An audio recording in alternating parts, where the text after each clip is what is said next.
Hello, everyone, and welcome to One Control Port Podcast, episode 293. I'm Benjamin Yoder, and this week, you're not seeing my face. I'm hiding from the world. Privacy, you're not seeing me anymore. That's a lie. On Thursdays at 6 p.m. Pacific time, you can see my face on YouTube. So if you missed last week, basically, I decided going forward, the podcast would not have a real video component. You can still find it on YouTube and things like that. But just as a heads up, if you missed it and you're like, why is there no Ben face talking at me? Again, just think the value was a little too low for the extra headache that video brought in. But I talked all about that last week. Go back and listen to that if you want to hear about that. This week, we're talking about video games. Although before we get into that, I do want to say, I unfortunately, man, I don't know what exactly happened. I think a lot of things in my personal life and work stuff that I need to do, and also trying to launch the PCFX fan club channel. I felt exhausted at the end of this week, unfortunately. So here I am. As I mentioned, the PCFX fan club stuff is still coming along. I plan for that to launch at the end of this month here, or before the end of this month here. So please look forward to that. I'll definitely try to inform you guys as soon as possible. But next week, I think, is going to be kind of the start putting everything in place and making final decisions on published dates and things like that for that. So please look forward to that. Again, we're going to be doing I think I mentioned before, it's going to be an episode 0. So it's not going to be anything, too oh my gosh, revelation about the PCFX. But, it'll definitely, tell you what the direction and focus of that channel is going to end up being once we get there with that. So anyways, so that's happening. And one thing I did actually do, and this might also be part of why I'm a little tired, is a friend of mine who was a longtime First Soldier companion for Final Fantasy VII First Soldier suddenly showed interest in playing again after the tournaments and stuff. So we played, I think, 3 nights, if I recall correctly. I think it was one the week before it shut down, and then 2 more for the last 2 nights the game was online. And the first 2 sessions were definitely pretty dang quiet. But the last night when we played, it was pretty busy. We went to the Japanese servers that time. The Japanese servers were just a lot more competitive in general and generally had more population. And I believe it sounds like the US servers on that last night was maybe a little, hectic in a way that honestly is probably kind of fun, of everyone just jumping around and just having a good time, where the Japanese servers were more serious matches between each other kind of thing. But we got to get into, I'd say probably about 6 or 7 final matches. So it was really good to be able to, close that game out with some good matches. Because that was kind of the problem, playing that game after they announced that they were going to shut it down, is that, the population was either, low beforehand or dropped off after they announced it. And actually finding games that were competitive games was really hard. And thankfully, Final Fantasy, the First Soldier has a lot of things that really support matches that are not deeply populated. So that's one of the great things about that game in a lot of ways, is that it can support kind of low population matches because of how the game is structured and how progression is structured. And it can still be an interesting game, even if you're largely encountering bots.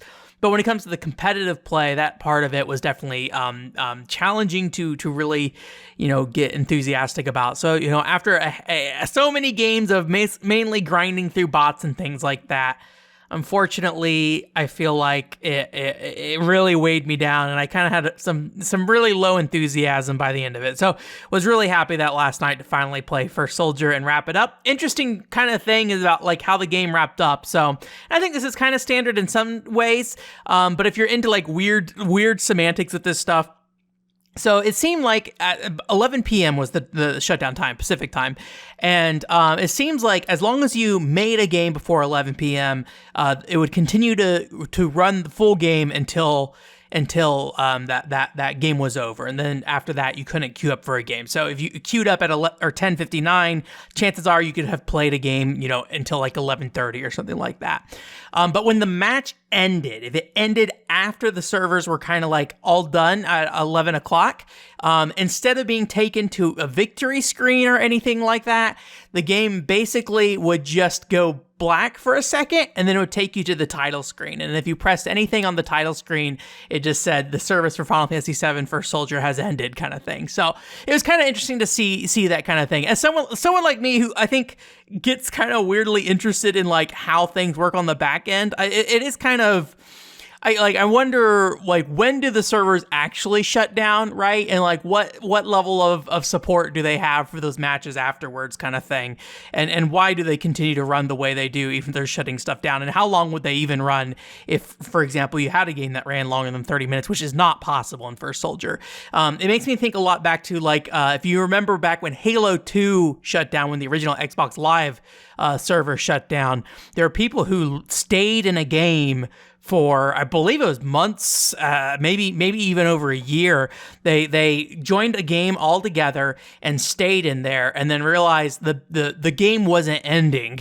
And so they just all stayed in there, and eventually people slowly, things happen and their internet disconnects and things like that. And then at some point, the last person or last two people were in there, and then they disconnected or whatever. I think if I recall correctly, Halo 2, you could sit in an empty room by yourself. So I think it was the last person if you go back and look at that story. So, but yeah, I think those kind of server shutdown things are kind of fascinating in their own way. So it's a shame to see it go. I definitely see a lot of people in the community being like private servers, but if you know anything about like mobile game preservation and like the server support for those things, like if you have any like random knowledge about that, I'd be happy to hear about it in the comments, like anything that has like a private server setup or anything like that. Because I feel like I have not heard of any kind of mobile game having a private server or anything like that to make it function. I feel like very few mobile games ever come back in a playable form that's not an officially supported form, kind of thing. So I could be wrong, but yeah, if you're aware of any examples, I would love to hear that. So yeah, that was kind of the big thing. And then there's a couple other smaller things been playing as well, and we'll get into some of that in the and during the show as we go through here. But one thing I have not been playing really is Soma. I've been trying to get back to it. I haven't been. However, one thing I did do is I was curious about what art assets were available for Soma Online. I actually kind of like the look of the game. It's kind of really weird look in some ways. My friend compared them to like Popeye characters or something with like these really, thin limbs, and then also like these kind of like big, like I guess you'd say, like large hands and feet and things like that as well. So that's kind of what he compared to. And I think I can definitely see the comparison. But it was from a time on the internet where things were not like distributed in like super high quality. This is like 2008 or something like that. But if you go to like a Nintendo Wiki or something like that, there's like a mix of pictures, and weirdly enough, like some random enemy in the game that's like a side villain has like one of the most highest quality scans out there. But a lot of other characters are very like you can only really find very small thumb size style art for them. And the original Soma website is still up, but it was a Flash website, and they have a non-Flash version. But it is all very kind of like baked in to the page, basically. So it's not like they have individual art assets. They kind of baked the entire, Flash page, took a screenshot, and then dropped it on a page and made it clickable, kind of thing. So actually finding like decent art assets for it was pretty tough. But I did see there was a Japanese game guide. And so I don't know what's in that game guide, but I did some searching and I couldn't find any scans of it really. So I decided to go ahead and pick it up, because I was ordering something else also off Yahoo auctions anyway. So I went ahead and ordered that. It's like $30, I think, or something like that. So if somebody already scanned it, I'm just not aware of it, then, not a huge deal kind of thing. And there may be nothing in there. I don't know what it looks like on the inside. Some game guides have more art than others. But in the case of like Industrial Spy Operation Espionage, when we got that, that had some unique art in it and things like that. So I'm definitely leaning more towards destroying my books to get the best scans. I'm kind of doing this thing where I'm in between, to the worst aspect of both, where I'm keeping the books bound, but then at the same time, I'm like pressing them down in the scanner hard enough that it's damaging the books. So like I'm having damaged books and not as great scans. So I'm like, maybe I should just go ahead and do the duty of, unbinding them. I forget exactly how you go about that. I think some is like, hey, use a hairdryer to like melt the glue, and other ones have like, a threaded binding on it, so you need to like figure out how to deal with that kind of thing. I'm not great with my hands, I will say, so that's my biggest fear, is that I'll mess it up kind of thing. But nothing I have is like a one-of-a-kind item or anything like that. So at the end of the day, while it's nice to keep them as books, I am significantly more likely to look at them as scans than I am to look at the book itself. And while that definitely makes it harder to store long term, because it's not going to be bound anymore, I'll have to find a way to like hold them, or if they're just trash, then they're just trash or something like that, right? But I think generally would like to keep them. I'll need to figure out how to go about that as well, too, for that. So, and I also bought the soundtrack CD, which is like a mail-in order CD. I actually looked at my copy of Soma because I was curious what was in the manual, because again, I was looking for art and stuff, and the manual does have art in it, but those DS manuals are pretty small, and they shove a bunch of characters on one page, so even tinier from there.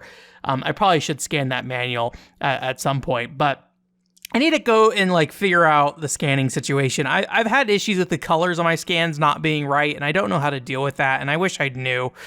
But anyways, so I went ahead and noticed there's like a soundtrack CD that you could have mailed in for, and I found one for like $3. So I was like, well, I already got a box there, so send it off, and I'll get that too. So I don't know if there's ever like an official soundtrack release that was like a full soundtrack release for that game.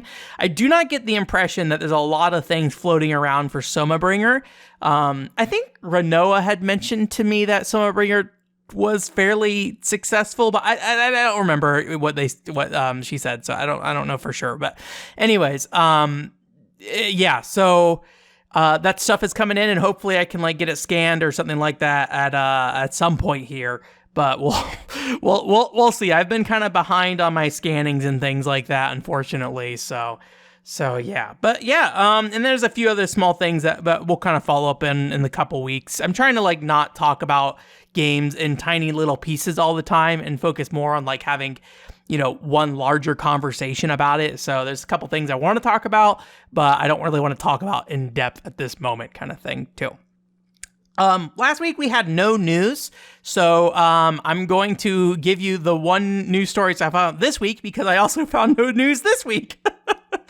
And this one news story is actually quite a few weeks old at this point, but I figured if it's going to matter on any podcast, it's going to be on our podcast. And that is Mokuma's voice actor, Mokuma from Buddy Mission Bond. He was added as a character, well, not Mokuma himself, but there's a character added to Fitness Boxing 2 called Leo, and the voice actor is the same one who does as Mokuma's voice actor in Buddy Mission Bond, which is the old drunk guy kind of thing. So I was curious, because I follow a lot of like Japanese Buddy Mission Bond fans, and I noticed that, and Korean as well, actually. I don't feel like I see that many like Taiwan or Chinese Buddy Mission Bond fans out there, but I might just not be in the right groups. But it is localized into traditional and simplified Chinese. For that, if you do know that, then you could play Buddy Mission Bond that way. But yeah, I saw the fan base like making fan art of like Mokuma in Fitness Boxing and stuff like that. So I thought that was pretty cute. The voice actor, I think, is called Toshiyuki Morikawa. And he's I think a longtime big voice actor. I think most of the voice actors in Buddy Mission Bond, or at least the four main ones, are fairly high profile voice actors. I was really surprised when I watched the Buddy Mission Bond Blu-ray stage show for them, because it's mostly just like staring at them, and they are older fellows. They're like, I think in their like mid to late 50s at this point. So it's interesting to see like these older guys voice like these very youthful, early 20-year-old guys kind of thing. So, but yeah, they do a good job, and I think they do a really good job with all their voice acting and stuff like that too. So, anyways. I just thought that was like a fun little thing, and given how little news there is this week for me, I thought it would be the right thing. The other thing, I didn't write this down, unfortunately, so I don't remember off the top of my head what it is, but I believe sometime in the next half of this month, if you are in Japan, I believe there's like a Buccanyar event as well. We talked about Buccanyar a few podcasts ago. It's that boat game where you have a bunch of cats that are piloting your boat, and you're like an anime guy or girl as your captain or whatever, and your boats have like giant hands. Very Metal Max-ish in a lot of ways. They're doing a test event apparently, and they're handing out badges, the little like tin badges or whatever they're called, in Japan. So if you're in Akihabara, I believe, I forget which store it was, you look into it. They're doing that if you're interested in checking that out. I don't know the day, but I believe it's in the second half of January at the very least. So I don't think you're missing it yet, but if you're interested in it, look it up. I'm not in Japan, unfortunately, and will not be in Japan for that event. So if I was there, I think I would check it out. I think it'd be kind of a fun thing. The game comes out fairly soon, though. I think it's like in March or April, or it is in like the first half of this year, I'm pretty certain. So yeah. Anyways, that's pretty much it for the opening segment here. Again, if you are not aware, the Patreon corner has been discontinued for now. Although I don't know if I mentioned it on the last week's podcast, because I think I hadn't made the decision yet at that point. But all Patreon content that was made, throughout 2022, and even some stuff that I made, in late 2021 as like test stuff for Patreon, all that content is freely available now. If you go to the website, there is a Patreon post that basically has a complete index of everything I published. I tried to make sure everything was in there. Initially, I was only going to do certain types of content, but you know me, I like to make sure everything's available. So I tried to make all the text posts and everything available too. And I moved all that stuff over from Patreon to my website. So if only for my own benefit of, hey, if I want to look into this in the future and like understand the decision making I made, it's kind of nice to have that written article there and stuff like that. Right. I don't like, sometimes I wonder like all like the backups and all the like, making sure I have everything kind of archived and stuff like that, if that's like a level of narcissism or something like that. But, especially doing the article readings, I thought it was like a really valuable experience being able to reference that stuff again. And it just seemed like what my mindset was when I was talking about certain games and see how my opinion has changed. And I think it's made it easier for me to be sympathetic with other people who had mindsets closer to what I had at the time and things like that. So I think it was really valuable in the end. I mostly keep that stuff for myself. I think for the most part, I like being able to go and just see what I was thinking and what I was saying about a game. I think that's part of why I like the podcast highlights right now, is that it like kind of lets me go back and pull that stuff out of the podcast in a more convenient way and be able to find it later as well. So I think it's somewhat self-serving with that. But anyway, so again, Patreon stuff dead. I have a Ko-fi open now with a completely customizable donation plan. So if you want to do single donation for whatever amount of money you want to put in, you can do that. If you want to do a monthly donation to me for whatever amount of money you want to do, you can do that too. Right now, there's not really any Ko-fi specific plans, but I think there will be Ko-fi specific content in the future. But for now, if you're going to donate any money, just know you're going to be donating it for, supporting me over everything else. So yeah, again, appreciate everybody who takes the time to donate there and everything. It is nice to be able to like have somebody say, oh, like your work is worth like some level of money, even if like in the context of like how many hours you put into it, right? It is like scraps and pennies and things like that. Right. But I do super appreciate it either way. And it is encouraging to see, even if it's like, just a couple bucks and be like, oh, cool. Thank you. Thank you for appreciating the stuff that I kill myself over sometimes. So anyway, but since we don't have a Patreon corner anymore, we're going to be talking to Jilian at Jilian's Corner. And by talking to Jilian, I mean not talking to her because she's not on the podcast.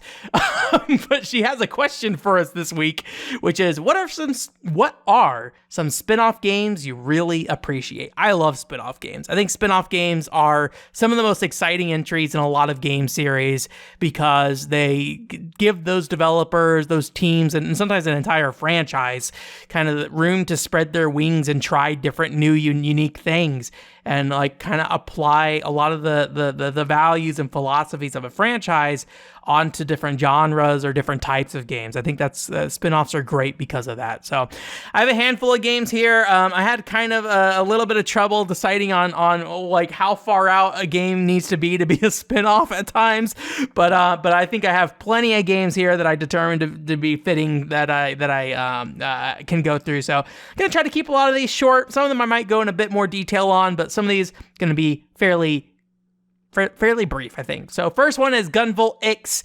This is the Copen specific Gunvolt spinoff. So happened between Gunvolt 2 and Gunvolt 3, and it features a character from Gunvolt 2 in it. Well, he's in all the Gunvolt games, or at least the first two. I assume he's in Gunvolt 3 as well. But anyway, so that's the main game for him. But I think the bigger thing that I like a lot about Gunvolt X is the tone of the game a lot. I thought that the kind of like I guess you'd call post-apocalyptic like orphanage setting was like a fun setting. It did make the game have like a bit more of a serious tone, and I think a lot of the ending aspect of that game, while not really canon, I think was one of my favorite things about where Gunvolt's story has gone. I feel like a lot of times Gunvolt's story, I don't necessarily feel like I'm super invested in where it's going plot-wise, but Gunvolt X in specific, I think was a great side story for that series. So still need to play X2. I have to remember, I was on stream last week and couldn't remember if I even owned the game, which is not a good sign. But yeah, I went ahead and I do own it, so I do need to play it at some point. So yeah. The other one is Metroid Prime Hunters for the Nintendo DS. I feel like we've talked about Metroid Prime Hunters pretty consistently over the last few years. Maybe I'm wrong. Maybe this is the first time you're hearing about me talking about Metroid Prime Hunters. I'm not a big Metroid fan, but I do like Metroid Prime Hunters a lot. And what I like about Metroid Prime Hunters specifically is the bounty hunters in that game. I think they're really cool, and I think there's kind of a fun feeling to like Samus being kind of like her what is typically an isolated world for her, being kind of like invaded by like a character who falls outside of the normal story means of the local solar system or whatever she's in, right? And just kind of shows up because I have a reason to be here, for either money or whatever. Mostly, I mean, they're bounty hunters, right? Money for the most part. Although Samus is a bounty hunter and she's weird about being a bounty hunter. She's not really a bounty hunter kind of thing. She's like a bounty hunter, but like a bounty hunter of justice, maybe. So, but I really like the feeling that like other characters are going around the solar system. I think, Metroid Prime Hunters is not a great execution of that. I would love to see a game revisit that concept. And I know Metroid Prime 3 has some of those elements in it, so I don't want to say too much. But I would love to see a focus on those kind of bounty hunters again in Metroid Prime Hunters. And look, I'm a Weevil fan, so if you just want to bring Weevil back and shove him in a Metroid game, I'm all for that. So yeah. My favorite Dragon Quest game is Dragon Quest Swords for the Nintendo Wii. And when I say favorite Dragon Quest game, that is not a favorite Dragon Quest spin-off game. It is my favorite Dragon Quest game. I think it's like a really cool, like short and sweet 10 hours RPG. It's really smart about how it uses the Wii remote. This is pre-Wii Motion Plus era. So when you have a sword-based game on the Wii, in that era, things are kind of not very precise. Red Steel failed not so much for the game, I think, but because of the controller in a lot of the ways. But I think they really thought outside the box with how to make a sword controlling game control with that, because it is a combination of motion and IR functionality, and that IR functionality helps you make precision slashes in a way that a game like Red Steel couldn't do until they had Wii Motion Plus and things like that. So I think the developers of that game were very smart, and I love the like short 10-hour story. I think the characters are really fun, and I don't want to say I'm not a Dragon Quest expert. I'm absolutely not a Dragon Quest expert. I've played like 5 Dragon Quest games my whole life, and like one of them was a mainline entry, and the rest have all been spin-offs. So I don't want to say too much, but the impression I get of Dragon Quest is that it part of its beauty is its simplicity in a lot of ways. And the simplicity of its storytelling, as well as the simplicity of its combat and things like that too. And taking a game and boiling it down to this incredibly short 10-hour experience that I think really makes that simplicity shine in a way that is really good. Where I feel like a game like Dragon Quest 8 or something like that, you know, stretching that kind of game across 70 hours was really burned me out. Maybe it's like specifically Dragon Quest 8. I don't know enough about the Dragon Quest series again, but I continue to not want to play mainline Dragon Quest games almost exclusively because of my experience with Dragon Quest 8. And when I look at those other Dragon Quest games, I don't feel like I see a change in those games that jumps out to me. Dragon Quest X is an exception for a variety of reasons that we won't get into today. But anyways, but yeah, Dragon Quest Swords, love that game. I would love to talk about Dragon Quest Swords someday, and I hope we will.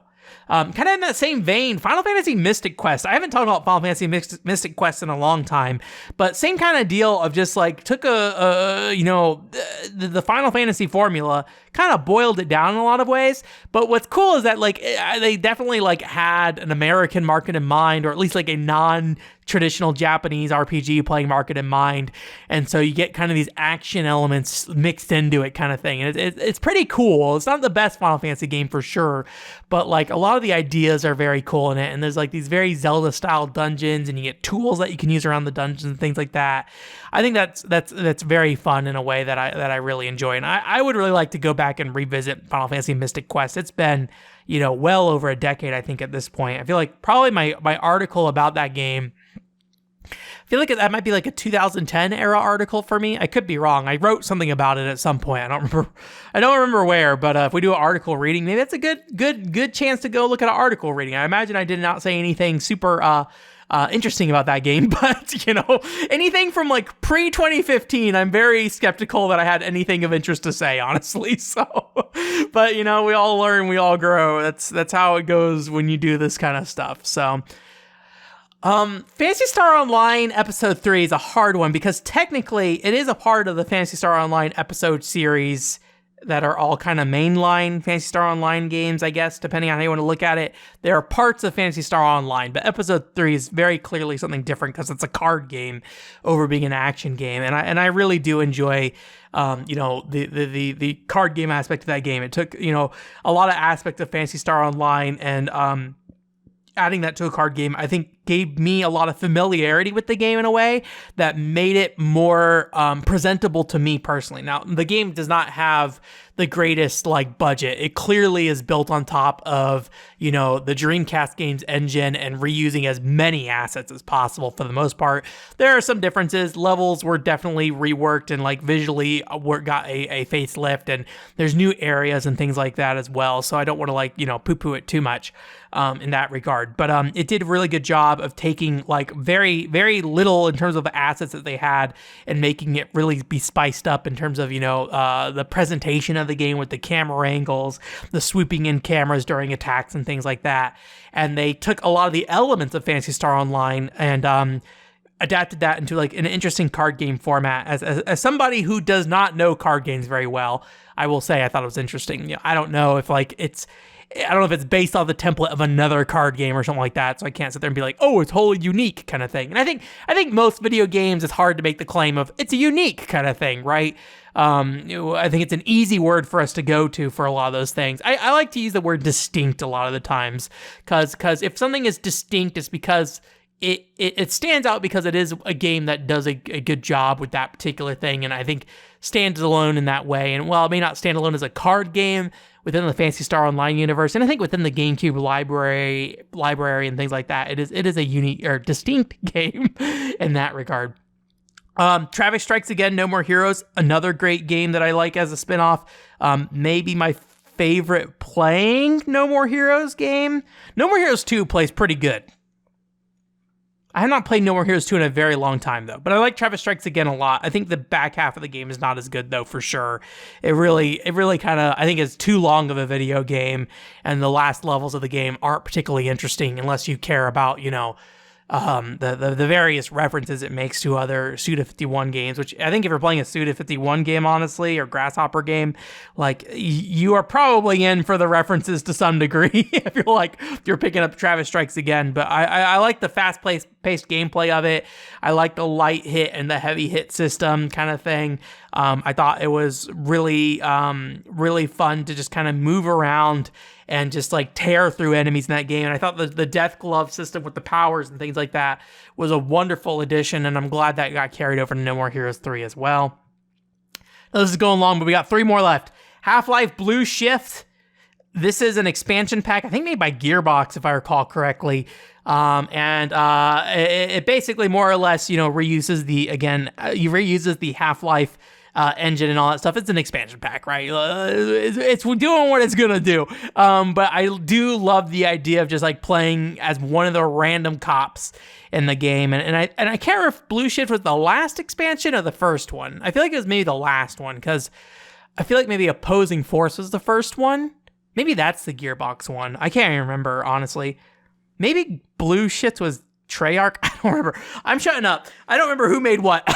But anyways, but I like Blue Shift a lot, because it is just like, you're just going to play as like a police officer. And I guess in the same way of like the Opposing Forces, you're just going to play as a random other soldier dude. And like, it's really fascinating, like the universe of Half-Life 1 and how it's portrayed throughout its expansions, and the fact that you're a part of the military, you're a part of the, the security forces, you're part of the scientific researcher teams. And I think having those different perspectives is super cool. And while the games themselves, I don't know if they were that different. It's been a very, very, very, very, very, very, very, very, very, very, very, very long time since I played Half-Life Blue Shift. I really always appreciated that part of the game. And I think different perspectives on the same story is something I still greatly appreciate today. And I feel like Half-Life was one of the first games that I played that really did a great job of representing that in its own way, even if it's like sometimes just like, oh, you see like Gordon Freeman, running down the hallway, and then so when you turn the corner though, he like closes the door and is like, the door's locked now, kind of thing, right? I think they're just like fun little cues with that kind of thing. So Valkyria Revolution, I guess it depends on how you classify Valkyria Revolution. It's like a reboot spinoff kind of thing, but I really like the ideas that they took of the morale system of the main Valkyria Chronicles series, and just like really, really honed in on that aspect of the game. I thought that was really cool. And also just like going out of their way to really kind of show war at every level of not only like the individual soldiers, but all the way up to like, the global politics of the game. Unfortunately, that makes it so a lot of characters are like very faceless at times. But I think that was like a really, really ambitious step that they did. Also, like having multiple groups of main characters with, in some ways, like the main characters of the story kind of being different than the main characters that you play, which I thought was like really cool as well. So a lot of really fascinating ideas in Valkyria Revolution that I really enjoy. And I think it's a shame we'll never see another game kind of within that style. But you know me, I kind of want you to make your one cool, neat game and then move on most of the time. So, and I can't complain too much about the Valkyria Chronicles series. Like, there has not been a Valkyria Chronicles game since like 2018. So, I don't know if I'm like, oh man, I wish Valkyria Chronicles, wasn't like riffing on the same ideas so much. Like they don't put out something very often at all. And each of those Valkyria Chronicles games, I think, are unique in a lot of ways, but they're definitely a lot more subtle in a way that like you wouldn't notice unless you played each of those. I still haven't played Valkyria Chronicles 3, so I can't complain about there not being a new game. Also, there's the 2 Shining games that Mediavision did on PSP that are built on that Valkyria Chronicles engine as well. I got lots of work to do when it comes to Valkyria Chronicles still, so Sega, don't put out another video game in that series, because I'm busy. I got other stuff I'm doing for that. And the last game here is Peach Beach Splash. That's the Senran Kagura third-person shooter. I thought that was a really cool spin-off series, and kind of in some ways spawned off a generic series that Honey Parade Games did with like girls with water guns kind of thing. But the games are always interesting, and Peach Beach Splash is like a really interesting game that has a high momentum third-person shooter aspect to it, and it really plays into the water gun aspect. There's definitely water gun games out there, but I think that game in particular definitely had a lot of fun with it in a lot of ways, and the card system system in the game is really cool as well, where you can go and use your cards on the side. So still haven't played a mainline center Kagura game. Don't know when or if. I don't even own one, so, not really on the docket at the moment. So yeah. But anyways, I felt like that was way longer. I probably should have cut that list in half, but here we are at the end of that. Thank you so much, Jilian, for your Jilian Corner question. We will continue to do Jilian's Corner for now. If I make any changes where you can ask a question, or if you want to ask a question, feel free to reach out. I'm sure Jilian would not mind if I, had occasional other corners. But, through the whole year of the Patreon, did not receive another question. But hey, again, feel free to drop me a question, and maybe you'll make it on the show. But for now, Jilian is the one person supporting me on Ko-fi, so she gets that honor to some degree, I think.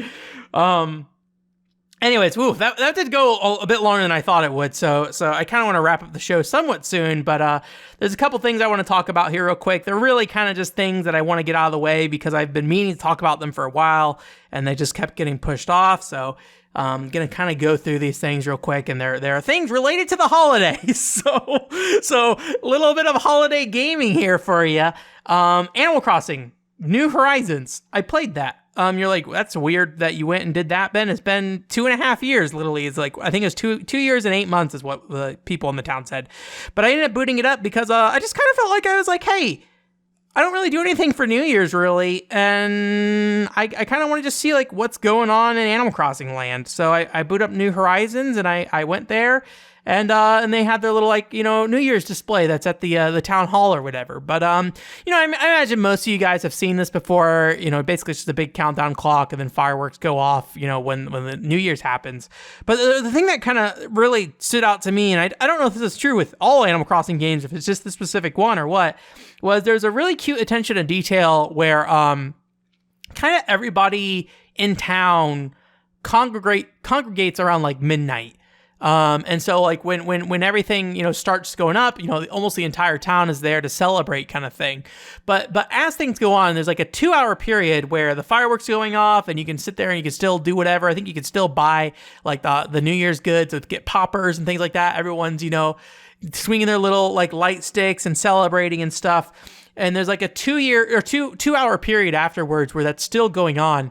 But like as the time goes on, because I was just sitting there this entire time, like people start to like the various villagers start to like kind of fade out of the area. They start like walking around elsewhere, going home. I don't know what. So like by the time it's like 2:00, it's like actually pretty quiet. It's like only like a couple people left kind of thing. Before they actually shut everything down, basically.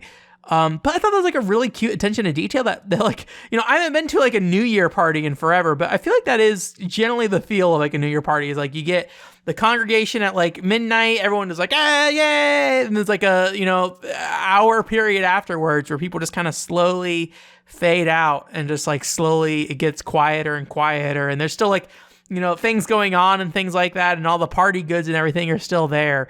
But yeah, so I just thought it was like a cute attention to detail and I just thought it was kind of fun, but it did actually made me kind of like go, hey, I kind of want to play a little bit of Animal Crossing again. But I don't know if like New Horizons is where I want to play because, I have some frustrations with New Horizon when it comes to the town building aspect.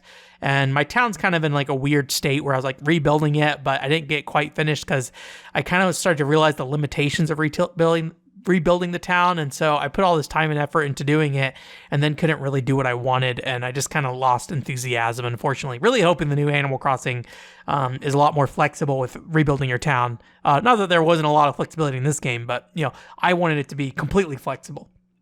Anyways, that being said, but I was like, well, I have Animal Crossing Wild World on the DS, and this is a game that I hadn't played, like for, I don't know how many years, over a decade, I'm sure, last time I put it in.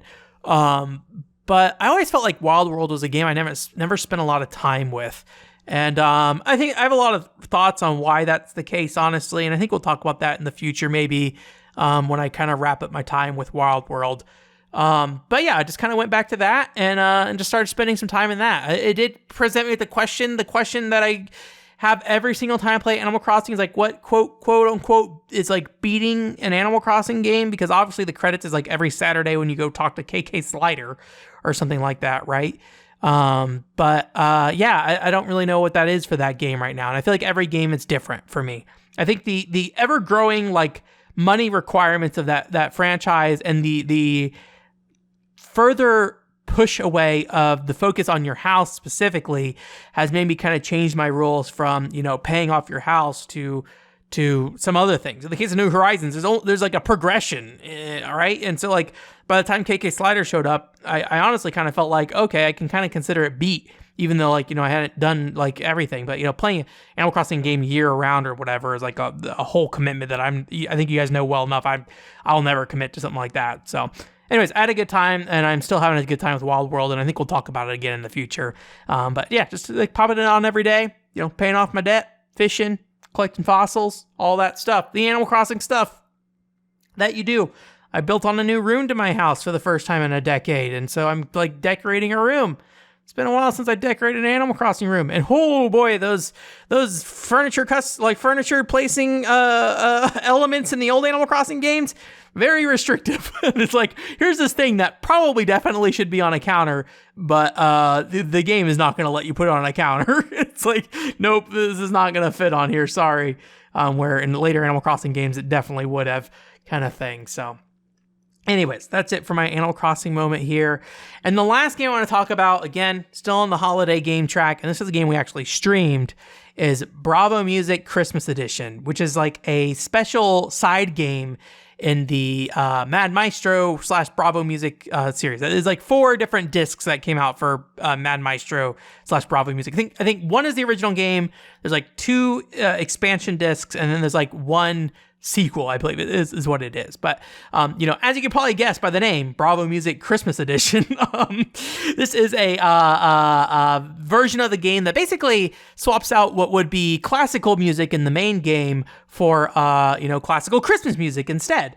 And so it also kind of changes the graphics of the game as well. And it is definitely like lower budget. You're not getting like, a bunch of different venues or anything like that like you do in the main game. It's mostly takes place in front of the music hall or the school or whatever. And, Christmas decorations kind of come up and down. And then depending on the song you're playing, sometimes it's during the day, sometimes during the night. So different decorations at different times of day and things like that. And then there's a final one that actually goes to the music hall, which is like the final venue of the main game too. That's also the case here, and they just like threw some Christmas trees in there. But what I think is really cool about this game is that the original game was about like finding musicians essentially to participate, because you're trying to like prevent this music hall from closing down. So you're like going around and trying to find people who play music. But one thing they never really touch on, at least in the main story of that game, is that the main character, I forget his name, like Tycho or something like that. I don't know, T-Man. he has like these students that he has, and they don't ever talk in that main story. And so this story is actually focused on the students. So there's no additional musicians or anything like that. It's just the students themselves. And so the storytelling is a bit different because it's about kind of like class dynamic stuff and preparing for the music festival and things like that. Pretty, I think for a bonus Christmas disc, a fairly reasonable story. And visually it's actually pretty cute, because it actually has more of it's like drawn art instead of like the 3D CG renders or whatever of the original game.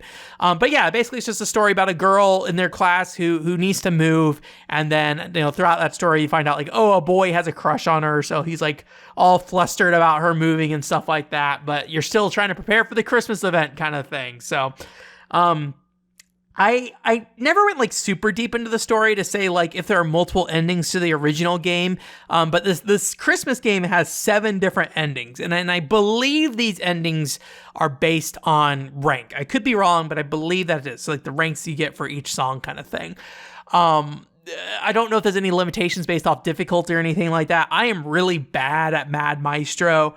And so I play on easy, and then even playing on easy, I get like C and B ranks. So I was able to get like the first good ending on the list, but I never got any other ending. So, if you want to go through and get all 7 endings, that's apparently something you can do.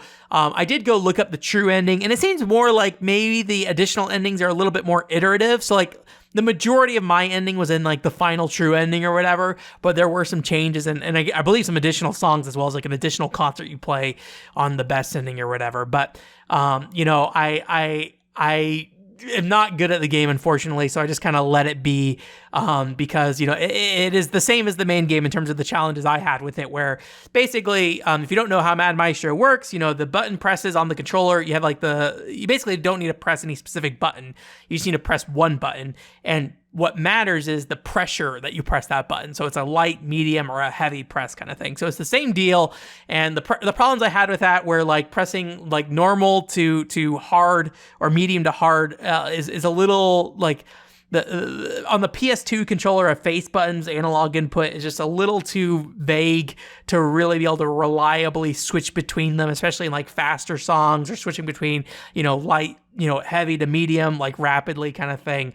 I'm just not particularly good. So I had those same kind of problems with that game. And there's also the problem where like there's the angel/devil meter, and really all that matters for you passing a song is that the angel meter or the meter's at the angel level at the end of the song. So you can mess up the entire song and then just basically, you know, fulfill the last part of it, and you probably would get through. I believe that's how it would work. But anyway, so it's the same kind of thing and the same problems I have with the original game. But as a side game or expansion bonus disc game, I didn't really expect it to fix any of that. I personally just wanted to have some good holiday Christmas fun, and that 100%. I think delivered on that. It's like a good like 30, 40 minutes in length, which I think is like the perfect holiday game length of just like, here's a little cute Christmas event. You're going to play some Christmas music and kind of leave it at that. Now, there are unlockables in this game. I don't know how many unlockables there are. Obviously, there's the 7 different endings. The main game also has unlockables, and I really didn't look too deep into them. But it seems like there's stuff here, unlockable songs, and I think an unlockable character, at least in the Christmas one, that I think are probably, you know, if you want to really grind it out and get the best ranks, you know, we'll give you at least something to do. I don't know how good that content is or anything like that or how much it matters, but you know, I think both games have pretty decent legs if you want to really grind them if you want. But for me, they're just kind of short, fun games. And I love, you know, the problems that come with it, with the pressure sensitive controls are difficult to deal with. But I do love the idea, and I love when it works. And so being able to like sit down and just play Christmas music for like 30 to 40 minutes and that like kind of setting with that kind of like the button pressure kind of stuff, I think is really cool. And so, you know, if you are looking for like a fun Christmas game, I think it's a really great way to kind of celebrate the holidays. And if you really want to go hard on it, you know, go and try to, you know, perfect the songs and get the different endings and unlock more songs and things like that too. So I definitely would recommend it, especially like, you know, I feel like today live service games have kind of replaced the holiday game in a lot of ways. So having a game that's specifically a holiday game that's kind of just like there all the time and not have to worry about like, what's the live service event this year? Is it anything even interesting kind of thing? You can at least look at this one and have a consistent, your yearly Bravo Music Christmas playthrough will be consistent. So I highly recommend it, especially if you really like the original Mad Maestro. It's like a great little bonus expansion pack. Anyways, that's it for this week. Thank you so much for coming. OneControlWorld.com is the website. We're still playing through Final Fantasy Chocobo Tales. Last week, we also did a little bit of Final Fantasy 13-2 Gambling. We'll talk about that at some point on the podcast, I'm sure. So that was on the stream last week. But this upcoming week, we're going to be playing more Chocobo Tales. I think we might be playing some Resident Evil 6 Mercenaries mode. I need some Resident Evil 6 gameplay anyways, probably for the my Bayonetta video for the Babylon's Fall video. So it might be a good time to just go ahead and get that gameplay footage and then also be able to sit through that. Because I was thinking about Resident Evil 6 recently. A friend was showing me some gameplay. I'm like, oh man, Resident Evil 6 Mercenary mode is like so cool. Like what a awesome like game, and I haven't played that Mercenaries mode, and I'm gonna be terrible at it, and I'm not gonna make it look as good as other people make it look. But I thought it'd be a fun little thing just to kind of explore that a little bit. Hopefully, I guess I need to check to see if like you can even play the PS3 version online still. I don't know if they shut down the servers or anything like that, so that may not happen. I may have other plans, but well, that's the plan for now, at least. Chocobo Tales for sure, though. We'll get like 2 hours of Chocobo Tales in at the very least. And I think we have maybe around like 2 or 3 more streams of that game, depending on how it goes. I wonder if there's like any kind of like post-game card combat stuff, because the card combat's what I care most about. And if I got to go through some like, you know, more harder battles, like a Coliseum tournament thing, and just do those card battles, I think that'd be a good thing. Because the mini games, if you haven't seen on stream, mini games I think are maybe my least favorite part of that game, unfortunately, despite as cool as the concept is as a game. But we'll talk about Chocobo Tales at some point in the future as well. But if you want to check in on the current progress on it, come at 6 p.m. Pacific time. I don't know if I said 7 earlier. It is now 6 p.m. Pacific time, and we stream until 9 p.m. Pacific time. So if you want to come check it out. Otherwise, check out the VOD on the YouTube channel. It's unlisted, but you can find it in the full streams playlist on the One Control Port Plus channel and all that fun stuff. So anyways, I hope you guys have a great week. And yeah, that's going to be it. Bye.